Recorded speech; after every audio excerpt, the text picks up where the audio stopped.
الحمد لله نحمده ونستعينه ونستغفره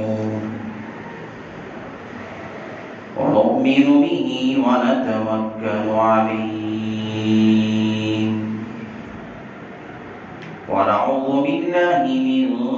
شرور أنفسنا ومن سيئات أعمالنا من يهده الله فلا مضل له ومن يضلله فلا هادي له ونشهد أن لا إله إلا الله وحده لا شريك له ونشهد أن سيدنا ومولانا محمدا عبده ورسوله صلى الله عليه وعلى آله وأصحابه وبارك وسلم تسليما كثيرا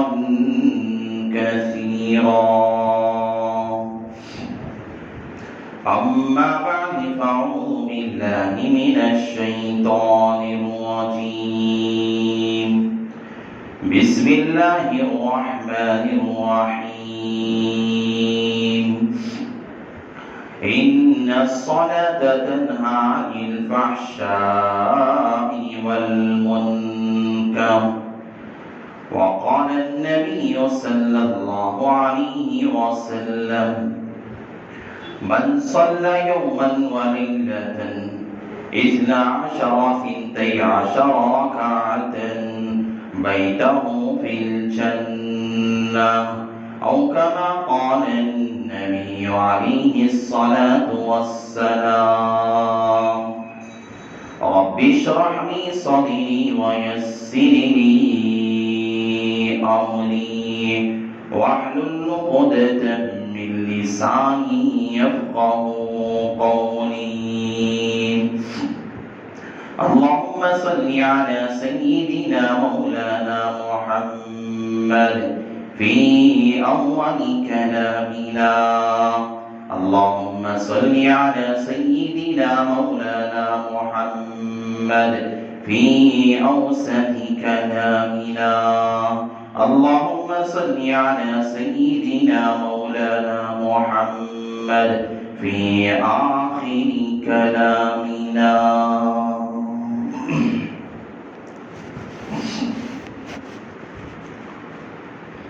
معزز سامعین کرام اندر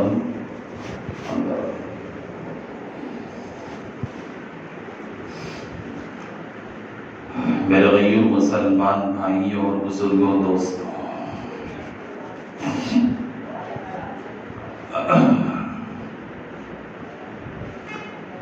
اللہ تعالیٰ کی جو عظیم الشان عبادتیں ہیں جو عبادتیں اللہ تعالیٰ نے اپنے محبوب بندوں پر اللہ نے جو عائد کیا ہے فرض کیا ہے ان محبوب ترین عبادتوں اور ذمہ داریوں میں سے سب سے اہم اور بہترین عبادت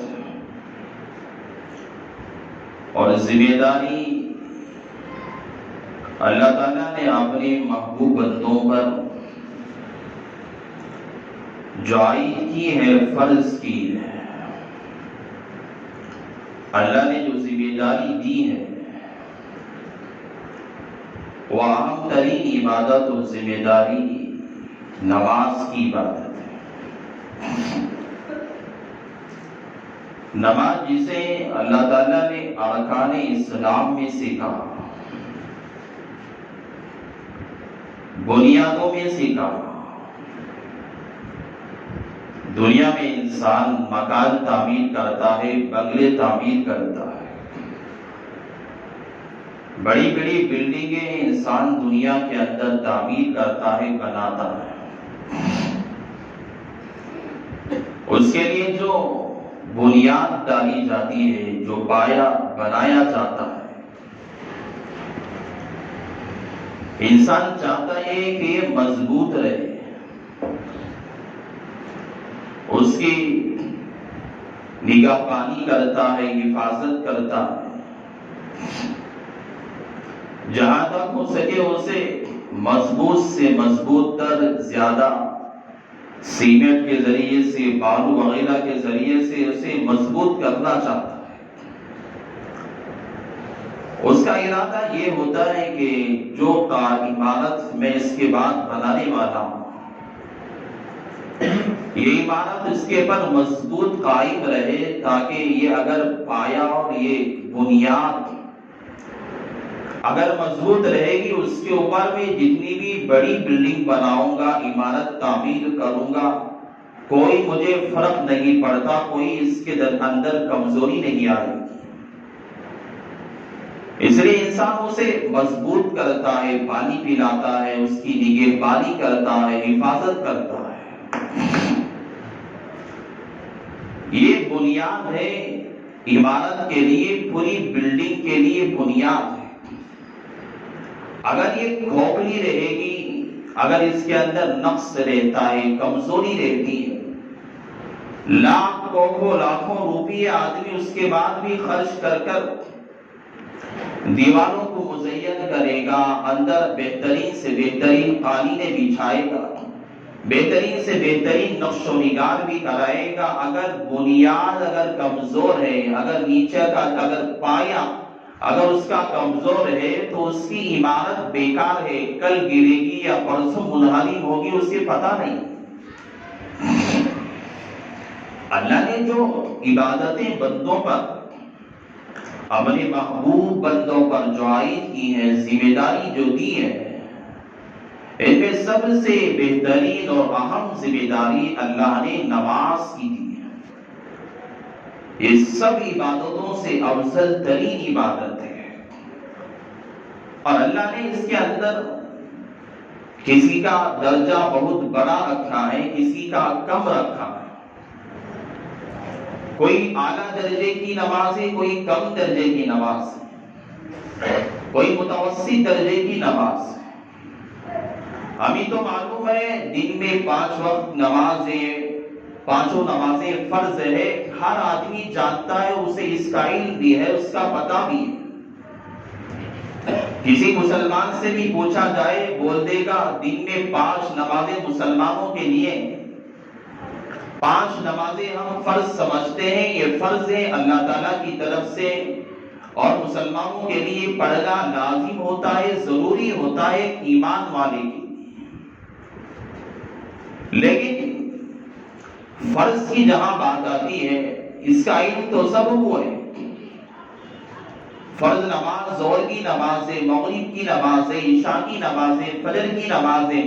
سب کو ان نمازوں کا علم اور پتہ ہے کہ نماز فرض ہے، اسے پڑھنا چاہیے۔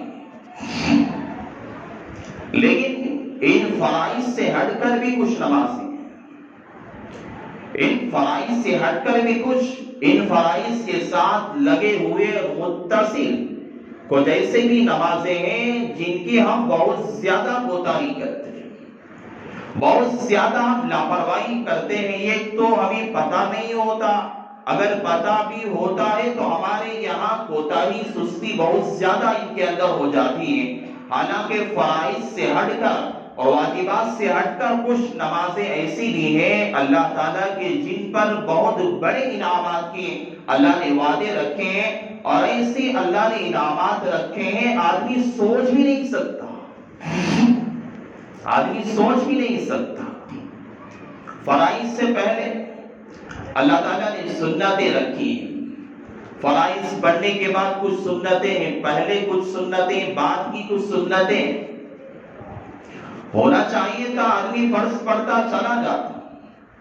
لیکن اللہ تعالیٰ نے فرض سے پہلے سنتیں کیوں رکھی؟ فجر کی نماز ہے، سنت 2 رکعت رکھ دی، آدمی نیند سے اٹھ کر آئے گا، امام کے پاس شریک ہونے سے پہلے اس کے لیے 2 رکعت سنت ادا کرنی ہوگی، مختصر سی کیوں نہ ہو۔ ظہر پڑھنے کے لیے آئے گا، اگر وقت ہے 4 رکعت اسے سنت پڑھنی پڑے گی۔ مغرب پڑھنے کے بعد اسے 2 رکعت سنت پڑھنی پڑے گی۔ عشاء پڑھے گا، سنت پڑھنی پڑے گی۔ یہ اللہ تعالیٰ نے سنت اور نوافل کو فرائض کے بعد یا فرائض سے پہلے اللہ تعالیٰ نے کیوں رکھا؟ اور حدیث میں اس کی فضیلت بھی بہت زیادہ اللہ نے بیان فرمایا، اللہ کے نبی علیہ السلام کے ذریعے سے۔ وجہ کیا ہے؟ علماء نے اس کی بہت اچھی طرح کی توجیحات لکھی ہیں۔ حضرت مولانا منظور نعمانی صاحب رحمۃ اللہ علیہ نے بہت بہترین باتیں اس کے بارے میں لکھی ہے، حدیث کی توجیحات کے اندر لکھی ہے۔ اللہ تعالیٰ نے جو نمازیں فرائض سے پہلے اور فرائض کے بعد جو رکھی ہیں، اس کی اللہ تعالیٰ کی یہاں مصلحت بہت بڑی ہے۔ جو نمازیں اللہ تعالیٰ نے سنتوں کو یا نوافل کو اللہ نے رکھا ہے، مثال کے طور پر سنت نماز ہے، سنت کسی فرض سے پہلے سنت پڑھنا اس وجہ سے رکھا گیا، سنت مؤکدہ ایک سنت غیر مؤکدہ۔ میں آپ کو بعد میں سمجھاؤں گا۔ مثال کے طور پر ظہر کی نماز سے پہلے 4 رکعت اللہ تعالیٰ کے نبی علیہ السلام نے کہا 4 رکعت نماز کا پڑھنا یا 2 رکعت کا پڑھنا یہ سنت مؤکدہ میں سے ہے۔ اللہ نے اس وجہ سے اور اللہ کے نبی نے سنتوں کو رکھا ہے۔ آدمی بڑے بادشاہ کے دربار میں جاتا ہے، کسی بڑے انسان کے دربار میں جاتا ہے۔ کسی بادشاہ کے دربار میں جانے کے لیے آدمی کو ایسے ہی داخل اس کے دربار میں نہیں ہو جائے۔ کسی بڑے MLA کے گھر میں جائے گا، آپ جاتے ہی آپ کو داخلہ نہیں دیا جائے گا کہ چلو MLA صاحب کے سے بات کرنے کے لیے فلاں آدمی آ رہا ہے، چلو اس سے دروازہ کھول دو۔ وقت کا وزیر ہے، وقت کا اپنے زمانے کا کوئی ذمہ دار، وقت کا کوئی MP ہو یا MLA ہو جائے اپنے زمانے کا، اپنے علاقے کا، دنیا کے بادشاہ کے یہاں آدمی جاتا ہے ملاقات کے لیے، اسے اس سے پہلے بہت سارے لوگوں سے ملاقات کرنا پڑتا ہے، بہت سارے لوگوں سے ملنا پڑتا ہے۔ وہاں جاؤں گا MLA کے پاس بات کیسے کروں گا؟ میں دنیا کا بادشاہ ہے، اس کے دربار میں لے جاؤں گا، وزیروں سے بات کرے گا، کیا طریقہ ہوگا بات کرنے کا، کیا سلیقہ ہوگا بات کرنے کا، پہلے کیسے بات کروں گا، پہلے کیا بات رکھوں گا، پہلے کیسے سلام کروں گا، پہلے کیسے اندر داخل ہوگا۔ آدمی MLA کے گھر جائے گا، کسی MP کے گھر جائے گا، کسی وزیر اعظم کے گھر جائے گا، کسی وقت کے بادشاہ کے گھر جائے گا، کسی کے دربار میں جائے گا۔ جانے سے پہلے انسان کے لیے مناسبت چاہتا ہے، کسی سے تعلق اور ربط چاہتا ہے، تاکہ اندر جانے کے بعد، بادشاہ سے ملاقات کرنے کے بعد، وقت کے MP اور MLA سے ملاقات کرنے کے بعد اسے بات کرنے میں آسانی ہو جائے، اس کی بات کو بادشاہ مان لے، اس کی بات کو دنیا کا ذمہ دار کوئی مان لے، اس کی بات کو دنیا کا کوئی MP یا MLA اس کی بات کو مان لے۔ مناسبت پیدا کرنے کے لیے، ایک تعلق مضبوط کرنے کے لیے آدمی یا انسان لوگوں سے جانے سے پہلے درباریوں سے یا باہر کھڑے ہوئے نوکروں سے یا باہر کھڑے ہوئے وہاں پر کھڑے ہوئے لوگوں سے تعلق قائم کرتا ہے، بعد میں اندر جاتا ہے اور بعد میں اندر جانے کی اسے اجازت دی جاتی ہے۔ یہ جب آدمی انسان اللہ کے دربار میں فرائض جو ہوتی ہے، فرض نماز عبادتوں میں، نمازوں میں سب سے اعلیٰ ترین اعلیٰ نمازیں انسان دنیا کے اندر نظر آتا ہے۔ اللہ اکبر بولنے کے بعد نظر آتا ہے کہ یہاں مکہ مسجد میں کھڑے ہو کر فرض نماز ادا کر رہا ہے، لوگوں کی نگاہوں میں، انسانوں کی نگاہوں میں نظر آتا ہے یہ یہاں پر کھڑے ہو کر نماز ادا کر رہا ہے، لیکن خدا کی قسم یہ یہاں نہیں کھڑا ہوا ہے، یہ اپنے اعلیٰ اللہ کے علل عرش پر، اللہ کے مقام پہ انسان کھڑا ہوا ہے، بندہ اللہ کے سامنے کھڑا ہوا ہے، اللہ سے بات کر رہا ہے، اللہ سے کلام کر رہا ہے۔ دنیا کے اندر کسی بادشاہ سے ہم کلام کرتا ہے، کسی وزیر سے ہم کلام کرتا ہے، بندہ دنیا والوں کی نگاہوں میں نماز کی حالت میں فرائض کے پڑھتے وقت نظر آتا ہے کہ دنیا میں ہے، دنیا کی سرزمین پہ ہے، لیکن اس کا مقام اور مرتبہ اور جو اگر دیکھا جائے تو یہ دنیا میں نہیں کھڑا ہوا ہے، بلکہ یہ اللہ تعالیٰ کے دربار میں عرش معلیٰ پر اللہ کے سامنے کھڑا ہوا ہے۔ اللہ کے سامنے انسان کرتا ہے۔ اسی لیے علماء نے کہا کہ سنتیں اور نوافل اللہ کے نبی علیہ السلام نے جو کہا اس وجہ سے پڑھنے کے لیے کہا، آدمی جب سنت پڑھے گا، 4 رکعت پڑھے گا، جو مناسبت یہ وزیر سے ہو جاتی ہے، دنیا کے بادشاہ کے کسی باہر کے نوکروں سے ہو جاتی ہے، تاکہ بات کرنے میں آسانی ہو جائے، تاکہ بادشاہ کے پاس جانے میں آسانی ہو جائے، ایک ربط پیدا ہو جائے، بندہ مسجد میں آئے گا، فرض سے پہلے سنتیں ادا کرے گا، نوافل کو پڑھے گا۔ علماء کہتے ہیں کہ بندے کے اندر اللہ کے جو دربار میں جانے والا ہے، اللہ کے دربار میں جو کھڑا ہونے والا ہے، جس کا مقام اللہ نے اپنے عرش پہ رکھا ہے، جس کا مقام اللہ نے اپنے سامنے رکھا ہے، جو بندہ اپنے رب سے ہم کلام ہونے والا ہے، بات کرنے والا ہے، بات چیت کرنے والا ہے، یہ مقام انسان کو ملنے والا ہے۔ اور رب دو جہاں، خالق کائنات، پورے کالم کا پیدا کرنے والا، پوری دنیا کو چلانے والا، پوری مخلوقات کو پیدا کرنے والا، جو رزاق ہے،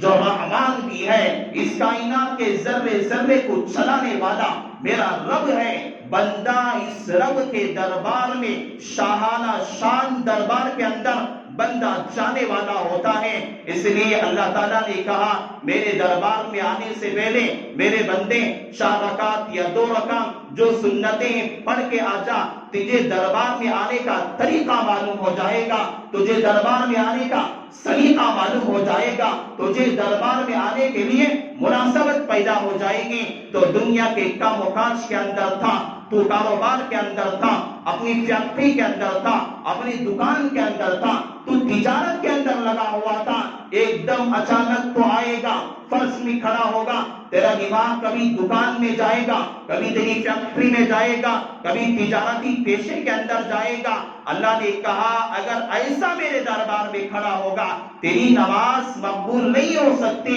جب میرے دربار میں تو کھڑا ہوگا، اس سے پہلے تو سنت ادا کرے گا، تیرا دماغ نماز کی طرف ہوگا، تجھے تیرا خیال میرے دربار کی طرف ہوگا، تیری ذہانت میری طرف ہوگی، میری طرف متوجہ ہوگی۔ جب تو سنت ادا کرے گا یا نفل ادا کرے گا، جب میرے دربار میں آئے گا، تیرے اندر ایک خشوع پیدا ہوگا، ایک خلوص پیدا ہوگا، ایک الہیت پیدا ہوگی، ایک ڈر پیدا ہوگا، ایک معرفت پیدا ہوگی، تیرا دل صاف رہے گا، پھر میرے دربار میں کھڑے ہوگا، فرض ادا کرے گا۔ اس فرض کے ساتھ جب تو مجھ سے بات کرے گا، ہم کلام ہوگا، اس ہم کلامی کا مزہ ہی کچھ الگ آتا ہے۔ ہمیں فرائض کا تو پتا ہے، واجبات کا پتا ہے، کچھ نمازیں ایسی ہیں جن کا ہمیں علم نہیں ہے۔ اسی لیے اللہ تعالیٰ نے نمازوں سے پہلے سنت اس وجہ سے رکھا کہ بندہ اپنے رب سے مناسبت، رب اور تعلق پیدا کر سکے۔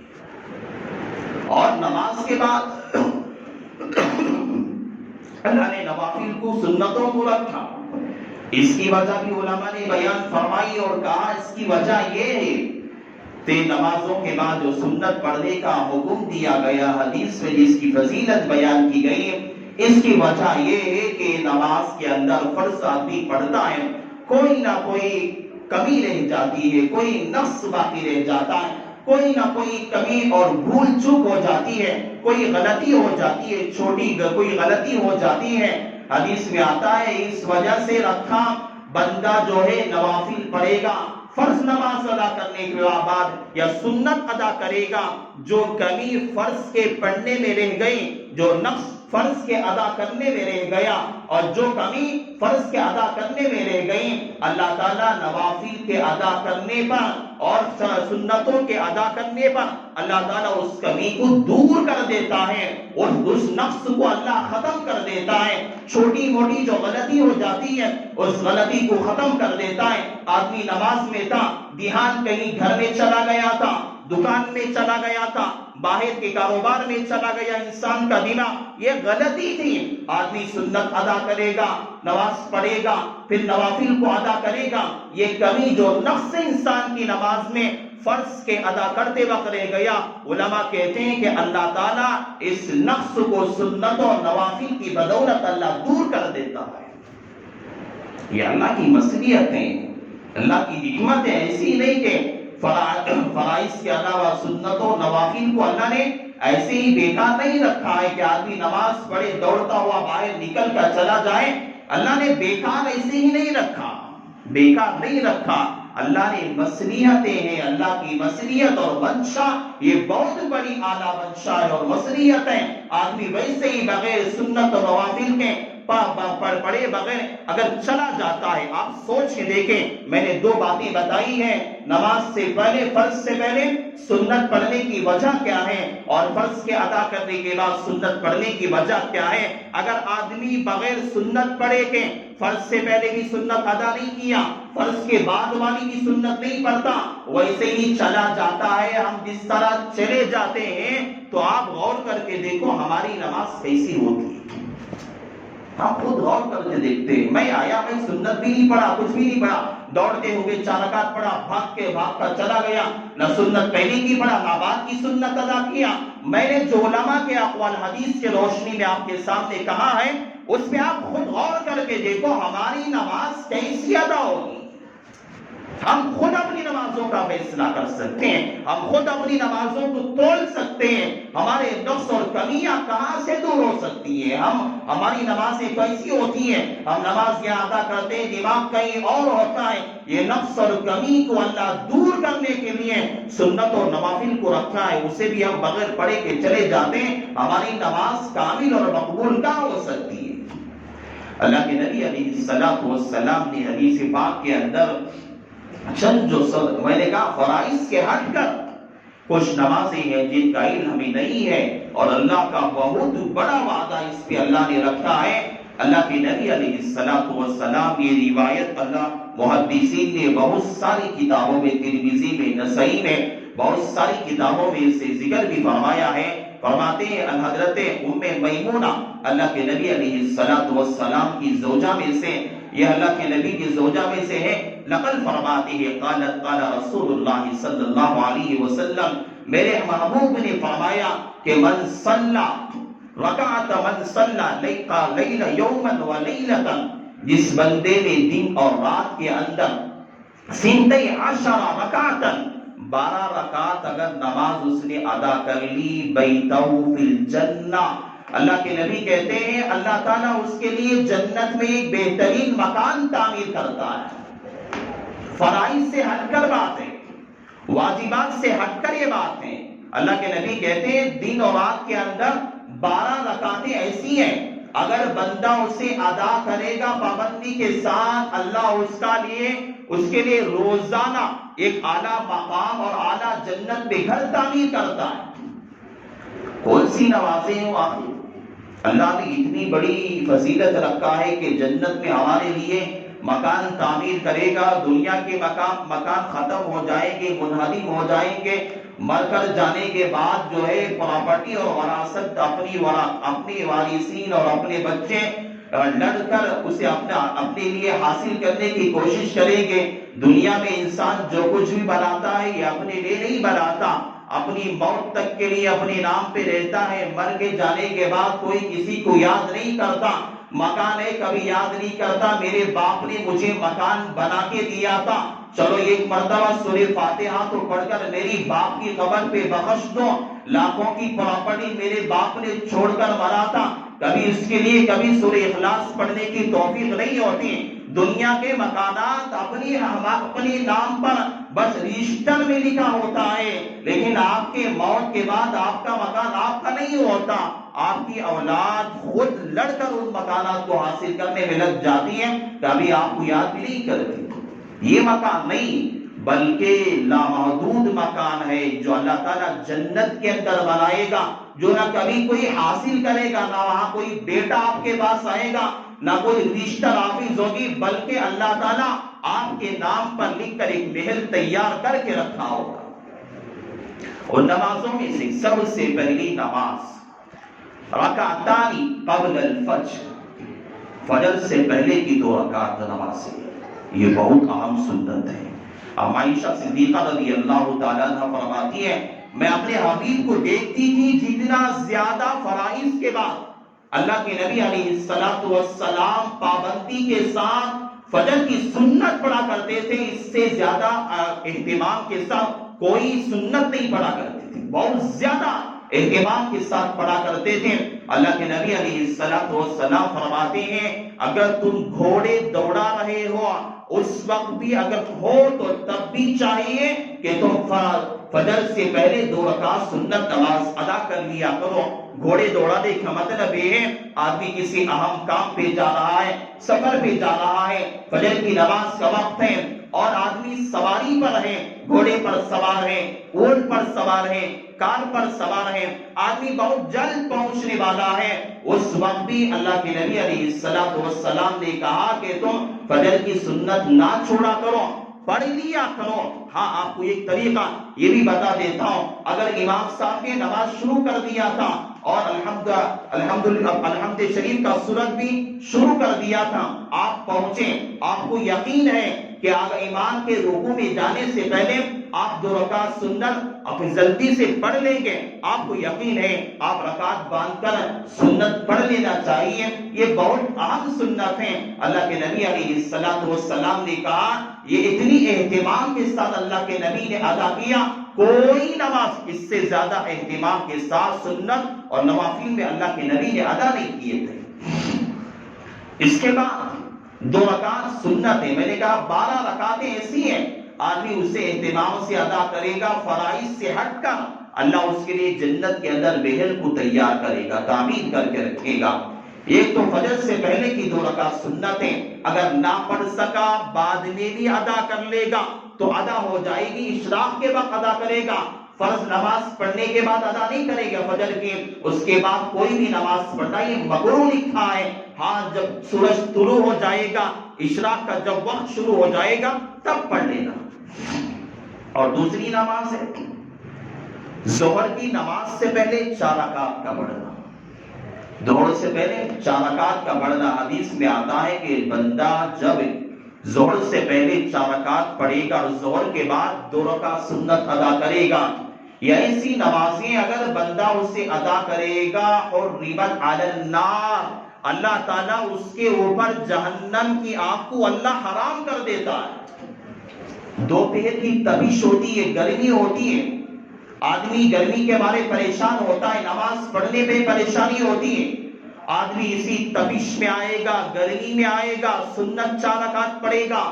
اس کے بعد فرض ادا کرے گا، پھر 2 رکعت سنت ادا کرے گا، یہ سنت موقدہ میں سے ادا کرے گا۔ اللہ کے نبی کہتے ہیں کہ جس طرح دنیا کے اندر انسان دنیا کے اندر سورج کی تپش سے بچا کرتا ہے، اللہ تعالیٰ کل قیامت کی ہولناکی سے اللہ بندے کی حفاظت کر دے گا۔ اور فرض سے پہلے یہ جو ظہر کی سنت 4 رکعت ہم لوگ پڑھتے ہیں، ایک بات یہ ہے کہ علماء نے اللہ کے نبی علیہ السلام سے ایک روایت ہم عائشہ کی لی ہے اور ایک روایت حضرت میمونہ کی لی ہے اور ایک روایت حدیث میں حضرت عبداللہ ابن عمر کی بھی روایت ہے، جس میں صاف طور پہ الفاظ یہ ہیں اللہ کے نبی نے ظہر سے پہلے 2 رکعت کی سنت پڑھی، 4 رکعت بھی پڑھی ہے، 2 رکعت بھی پڑھی ہے۔ تو بات ایسی ہے اگر آپ آئے وقت کم ہے 4 رکعت نہیں پڑھ سکتے، وقت کم ہے 2 رکعت پڑھ لیں، اللہ کے نبی کا 2 رکعت بھی پڑھنا سنت ثابت ہے، 4 بھی پڑھنا ثابت ہے، 2 بھی پڑھیں گے سنت ادا ہو جائے گی، 4 بھی پڑھیں گے تب بھی سنت ادا ہو جائے گی، اور ظہر کے بعد کی 2 سنتیں وہ بھی ادا کر لیں گے۔ اللہ کے یہاں آج اس کا پتہ نہیں چلے گا، آج اس کا علم نہیں ہوگا جب جو ہے سورج ہمارے جو ہے سوا نیزے پہ ہوگا اور جو قیامت کا دن ہوگا، سارے لوگ اپنے گناہوں کے بقدر جو پسینے میں ڈوبے ہوئے ہوں گے، تب پتہ چلے گا ظہر کی سنتوں کی کیا قدر ہوا کرتی تھی، کاش دنیا میں میں پڑھ لیتا، نماز پڑھ کے میں دوڑتا ہوا باہر نہ جاتا، میں نماز سے پہلے آخر میں نہ آتا، یہ اس وقت آدمی سوچے گا، آج اس کا پتہ نہیں چلے گا، اس کی قدر آج معلوم نہ ہو۔ اور 2 رکعت سنت مغرب کے بعد، 2 رکعت فجر میں اور 4 رکعت ظہر سے پہلے، 2 رکعت پھر ظہر کے بعد ہے، پھر 8 رکعتیں ہو گئی، پھر 2 رکعت مغرب کے بعد ہے۔ مغرب کے بعد کی 2 رکعتیں ہیں۔ اللہ حضرت ابن عمر رضی اللہ تعالیٰ کی روایت غالباً فرماتے ہیں کہ حضرت ابن عمر رضی اللہ تعالیٰ، میں نے اپنے حبیب کو دیکھا کہ مغرب کی نماز کے بعد نماز ادا کر رہے تھے۔ نماز پڑھنے کے بعد سنت، میں نے اپنے حبیب سے پوچھا یا رسول اللہ آپ نے کون سی نماز ادا کی ہے؟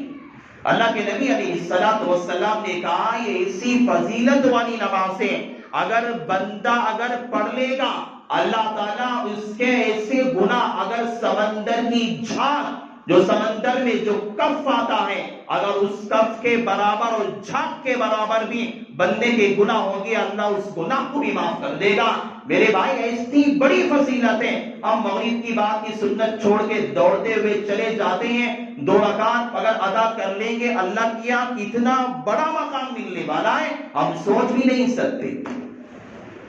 پھر 2 رکعت ہے عشاء کے بعد۔ عشاء کے بعد تو ایک وتر کا مسئلہ ہے، پھر عشاء کے بعد جو ہے، عشاء کے بعد 2 رکعت سنت ہے، جو سنت موقدہ ہے، جو اللہ کے نبی علیہ الصلوۃ والسلام نے پابندی کے ساتھ پڑھی ہیں۔ کبھی کبھار جو ہے چکا دیتے تھے، کبھی کبھی چھوڑ دیتے تھے۔ یہ غیر موقدہ نمازیں، جیسے عصر سے پہلے کی 4 رکعت نمازیں ہیں، عشاء سے پہلے کی 4 رکعت نمازیں ہیں، یہ اللہ کے نبی علیہ الصلوۃ والسلام پابندی سے نہیں پڑھتے تھے، بلکہ پڑھتے تھے اکثر چھوڑ دیا کرتے تھے۔ اس لیے اسے سنت غیر موقدہ، جس پر اللہ کے نبی نے زیادہ اہتمام نہیں کیا، پابندی نہیں کی ہے، جو نمازیں میں نے کہا 12 رکعت نمازیں جو ہے، فجر کی 2 رکعت سنتیں ہیں، ظہر سے پہلے کی 4 سنتیں ہیں، ظہر کی بعد کی 2 سنتیں ہیں، مغرب کے بعد کی 2 سنتیں، عشاء کے بعد کی 2 سنتیں ہیں، یہ بندہ ادا کرے گا۔ اللہ کے نبی کہتے ہیں بیتہ فی الجنہ، اللہ تعالیٰ اگر اس بندے کے لیے جنت میں محل کو تیار کر کے رکھے گا، بندہ اگر یہ 12 رکعتوں نمازوں کی سنتوں کی پابندی کرے گا۔ اور اس سے ہٹ کر ایک نماز وتر ہے، وتر یہ واجب کا درجہ ہے۔ اللہ کے نبی علیہ الصلوۃ والسلام نے کہا یہ حق ہے کہ بندہ وتر کی نماز پڑھا کرے۔ 3 رکعت وتر ہے، جس میں تیسری رکعت میں قنوت پڑھا جاتا ہے، دعائے قنوت پڑھا جاتا ہے۔ وتر یہ حق ہے، اگر اس نے ادا نہ کیا کسی بندے نے، وہ ہم میں سے نہیں ہے، وہ ہم میں سے نہیں ہے۔ اللہ کے نبی نے 3 مرتبہ کہا اگر کسی بندے کی اگر وتر کی نماز چھوٹ گئی، اس کے لیے اس کی قضا کرنا اس پہ واجب ہو جاتا ہے، قضا کرنا واجب ہو جاتا ہے۔ حالانکہ ہم لوگ سمجھتے ہیں بس فرض نمازوں کی قضا ہے، وتر کی نہیں، بلکہ اب وتر کی قضا آدمی سفر میں رہے گا، اگر چھوٹ گئی قضا کرنا پڑے گا، اگر حضر میں رہے گا، اپنے مقام میں رہے گا، اگر چھوٹ گئی اس کی قضا کرنا اسے پڑے گا، کیونکہ یہ وتر کی نماز واجب ہے، اور واجب کی قضا کرنا بندے پہ ضروری ہوتا ہے۔ اگر نہ کرے گا کل قیامت کے دن اللہ کے یہاں جس طرح فرائض کے بارے میں پکڑ کی جاتی ہے، اسی طرح وتر کی نماز کے بارے میں بھی بندے کی پکڑ کی جائے گی۔ اور اس سے ہٹ کر جو میں نے کہا، جو 12 رکعت نمازیں ہم چھوڑ کر چلے جاتے ہیں، بالخصوص جمعہ میں ہفتے میں 1 مرتبہ ہم آتے ہیں 2 رکعت پڑھنے کے لیے، اور آتے آخری وقت میں 2 رکعت پڑھے، پھر دوڑتے ہوئے بھاگتے ہوئے چلے گئے، سرکل میں کوئی کھڑا، کوئی ہوٹل میں چائے پی رہا ہے۔ میں آپ کو بتاتا ہوں، یہ مسئلہ آپ کو میں سمجھا رہا ہوں، شرعی مسئلہ بتا رہا ہوں۔ دیکھیں سنت موقدہ ہے، جو 12 رکعتیں میں نے کہا جمعہ کی نماز کے بعد بھی سنت پڑھنا، یہ سنت موقدہ ہے۔ یہ جو 12 رکعتیں نماز ہے نا، یہ 12 رکعتیں نماز اگر بندہ بغیر کسی عذر کے، کوئی کام نہیں ہے نماز کے بعد، کوئی ضروری کام ہے، کوئی فوراً کام کسی جگہ جانا ہے، آدمی فرض پڑھ کے چلا گیا، اس کے لیے چھوٹ ہے، اجازت ہے، جا سکتا ہے۔ کوئی ضروری کام تھا، الگ بات ہے، اللہ کے یہاں بھی اس کی معافی ہو جائے گی۔ کوئی ضروری کام نہیں ہے، باہر کی گپ شپ کرنا ہے، باہر کھڑے ہو کے بات چیت کرنا ہے، بندہ اگر اسی طرح چاہے وہ جو فرض، اگر فجر کی سنت ہو جائے، ظہر کی سنت ہو جائے، مغرب کی سنت ہو جائے، عشاء کی سنت ہو جائے، اگر وہ چاہے جمعہ کی سنت ہو جائے، جس طرح ہم لوگ بھاگ جاتے ہیں. یاد رکھو اگر ہم نے بغیر کسی عذر کے، بغیر کسی کام کے، بغیر کسی تقاضے کے ہم نے سنت پڑھے بغیر اگر چلے گئے، اللہ کے یہاں اس کی بھی پکڑ ہو جائے گی، اس کی پکڑ کی جائے گی. سنت موقدہ ہے نماز، بندہ بغیر کسی عذر کے چھوڑے گا. فقہاء نے لکھا اللہ کے یہاں سنت موقدہ کے چھوڑنے پر اللہ کے یہاں سوال کیا جائے گا، جمعہ میں 2 رکعت تو نے واجب تو ادا کر لیا، باہر کیوں بھاگ کے چلا گیا تھا، سنت کیوں نہیں پڑھا؟ باہر چائے پینے کے لیے تجھے وقت تھا، باہر گپ شپ کرنے کے لیے تیرے پاس وقت تھا، باہر باتیں کرنے کے لیے تیرے پاس وقت تھا، تیرے پاس سنت پڑھنے کے لیے وقت نہیں تھا.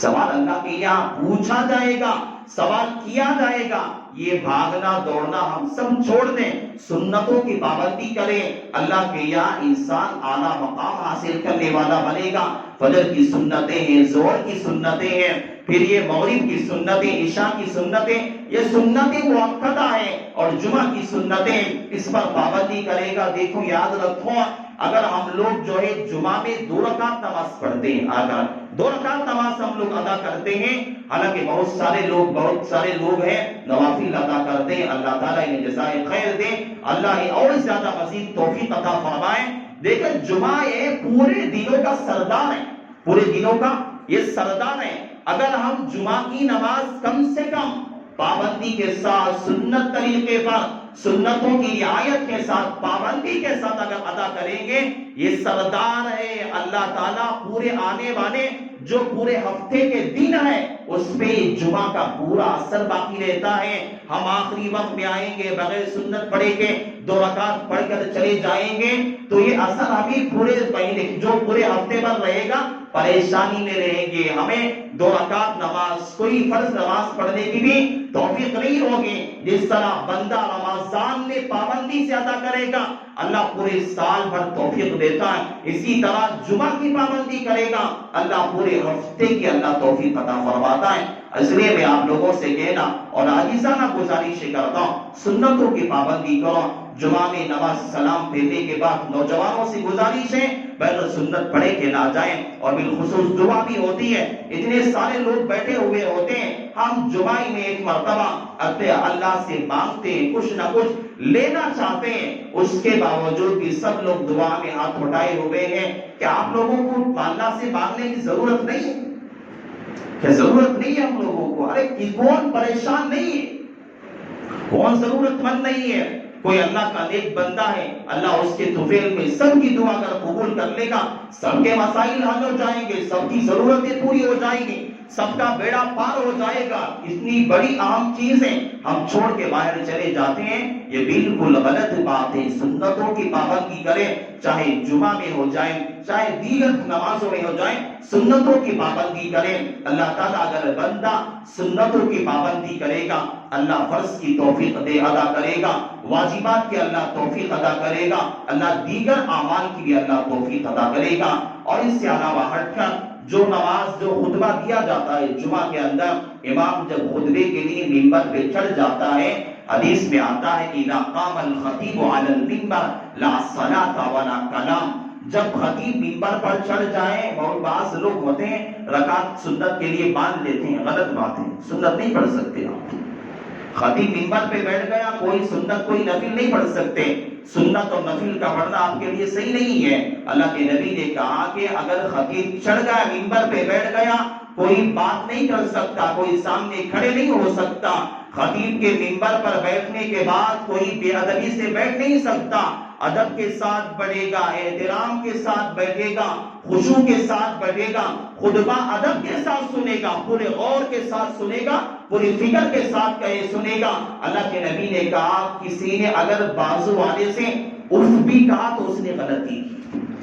بات نہیں کیا بلکہ اف کا تب بھی اس نے غلطی کی، کیونکہ اتنا بڑا احترام ہے خطبے کا. ہم بے احترامی کرتے ہیں، کوئی کھڑے ہو کے سامنے بات کرتا رہتا ہے، کوئی ادھر کھڑا ہوا ہے، کوئی کسی چھیڑ رہا، یہ بالکل غلط ہے. جہاں اگر جگہ نہیں ہے سامنے کھس کر بیٹھ جائیں یا ادھر کہیں بیٹھ جائیں، احترام کریں. یہ خطبہ سننا واجب ہوتا ہے. اگر واجبات کی بے احترامی کریں گے اللہ کے یہاں بہت زیادہ سخت پکڑ ہو جائے گی. یہ معمولی چیزیں ہیں, ہم سوچا نہیں کرتے. اس کا احترام کریں, خطبے کا احترام کریں. خطبہ جب دیا جاتا ہے ادب سے بیٹھا کریں, غور و فکر سے سنا کریں, سنتوں کی پابندی کیا کریں, اور جو دعائیں ہیں اس دعاؤں میں شریک ہوا کریں, اللہ سے مانگا کریں. رمضان آنے والا ہے, ہم رمضان کی تیاری کرنا ہے, اپنے آپ کو ابھی سے تیار کر کے رکھنا ہے. میں اللہ سے دعا کرتا ہوں, اللہ تعالیٰ نے جو باتیں اللہ نے مجھ ناچیز سے اللہ نے کہلوائی ہیں, اللہ تعالیٰ سب سے پہلے اللہ مجھے عمل کی توفیق نصیب فرمائے.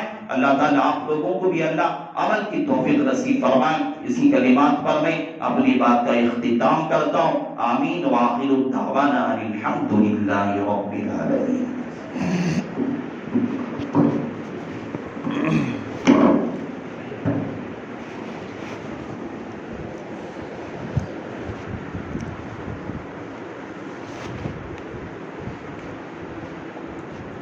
کی